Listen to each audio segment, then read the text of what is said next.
मुंबईत live music concert आणि तरुणांची हजारोच्या संख्येनं गर्दी. पण याच लाईव्ह कॉन्सर्टमध्ये 2 तरुणांचा मृत्यू होतो आणि त्याला कारण असतं ते म्हणजे ड्रग्सचा ओव्हरडोस. गोरेगावातल्या या घटनेनं संपूर्ण मुंबई शहर हादरलंय. नेमकं काय घडलं ते सगळं समजून घेणार आहोत या व्हिडिओतून. त्यासाठी व्हिडिओ शेवटपर्यंत पहा. नमस्कार, मी कोमल. सकाळमध्ये आपलं स्वागत. 11 एप्रिलला मुंबईतल्या गोरेगावातल्या नेस्को सेंटरमध्ये एक म्युझिक इव्हेंट आयोजित करण्यात आला होता आणि या इव्हेंटमध्येच एक धक्कादायक घटना घडली. या कार्यक्रमाला जवळपास 3 ते 4 हजार तरुण उपस्थित होते. याच इव्हेंटमध्ये सहभागी झालेल्या 2 महाविद्यालयीन विद्यार्थ्यांचा ड्रग्सच्या ओव्हरडोसनं मृत्यू झाल्याची प्राथमिक माहिती आता समोर आली आहे. मृतांमध्ये एक तरुण आहे, एक तरुणी आहे, तर आणखी एक विद्यार्थी हा गंभीर अवस्थेत अजूनही उपचार घेतोय. पोलिसांच्या प्राथमिक तपासानुसार या विद्यार्थ्यांनी MDMA या प्रकारचं ड्रग्ज घेतल्याचा संशय पोलिसांना आहे.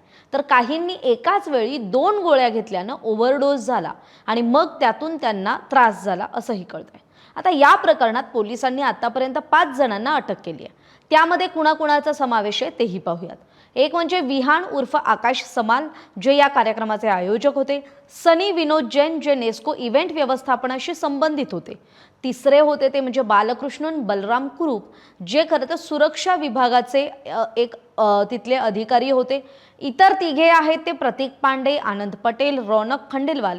या 3 सुद्धा पोलिसांनी बेड्या ठोकल्यात आणि यातलेच 2 जे 24-25 वर्षांचे तरुण आहेत तेच ड्रग्ज पुरवठादार असल्याचा सुद्धा संशय पोलिसांना आहे. याशिवाय 13 एप्रिलला नेस्कोच्या इव्हेंट विभागाच्या वरिष्ठ अधिकाऱ्यालाही पोलिसांनी ताब्यात घेतलंय.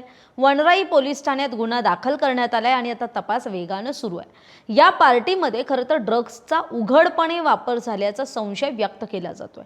मुंबई पोलिसांच्या प्राथमिक माहितीनुसार 80% विद्यार्थी जे या इव्हेंटला आले होते ते नशेत होते. काही विद्यार्थी हे कॅबमध्येच ड्रग्ज घेऊन आले. मग त्यांना ड्रग्सचा पुरवठा हा कुठून झाला तर कल्याण परिसरातून झाल्याची प्राथमिक माहिती आहे. पोलिसांनी आरोपींकडून, जे अटक केलेले आरोपी आहेत त्यांच्याकडून 6 ते 7 ड्रग्सच्या गोळ्या म्हणजे टॅबलेट्स जप्त केल्या आहेत. या प्रकरणात 15 ते 16 विद्यार्थ्यांचा सहभाग असल्याची शक्यता वर्तवली जाते.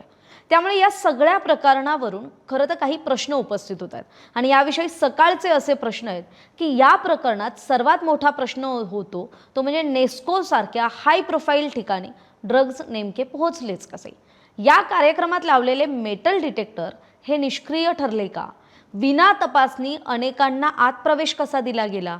काहींनी बॅरिकेड ओलांडून प्रवेश केला तर त्यांना तो प्रवेश कसा देण्यात आला? VIP सेक्शनमध्येही विना तिकीट लोक शिरल्याचा आरोप करण्यात आला. मग हे सगळं नेमकं कसं झालं? त्यावेळेस तिथलं प्रशासन काय करत होतं? त्यामुळे या सगळ्या व्यवस्थेच्या प्रश्नांवरती उपस्थित केले जाणारे प्रश्न हे आहेत. सुरक्षा यंत्रणा आणि पोलिसांच्या भूमिकेवर सुद्धा गंभीर प्रश्नचिन्ह उपस्थित होत आहे. या कार्यक्रमासाठी खरं तर उत्पादन शुल्क विभागाची परवानगी होती का? पोलीस आणि सुरक्षा यंत्रणांनी खरं तर या इव्हेंटकडे दुर्लक्ष केलं का? या सगळ्या मागे मोठं ड्रग्सचं रॅकेट आहे का?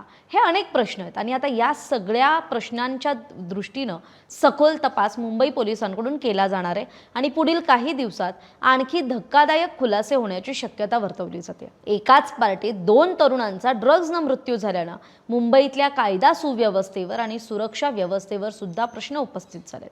त्यामुळेच मुंबईत उडता पंजाबचं सावट वाढतंय का, यावर तरुणाईला लक्ष करणाऱ्या ड्रग्ज नेटवर्कचा विस्तार किती मोठा आहे आणि 2 जीव गेले, पण या 2 जीवांना जाण्यामागे नेमकं जबाबदार कोण? ही जी ड्रग्ज पसरवणारी साखळी आहे ही इथेच थांबवणं शक्य आहे का, हे पाहणं आता महत्त्वाचं असणार आहे. तरी आपल्याला याविषयी काय वाटतंय? आपली मतं कमेंट करून जरूर कळवा. धन्यवाद. महाराष्ट्रातील सर्व बातम्यांचे विश्वासार्ह व्यासपीठ. सकाळच्या सर्व सोशल मीडिया प्लॅटफॉर्मला लाईक, फॉलो आणि सबस्क्राईब करा. तसंच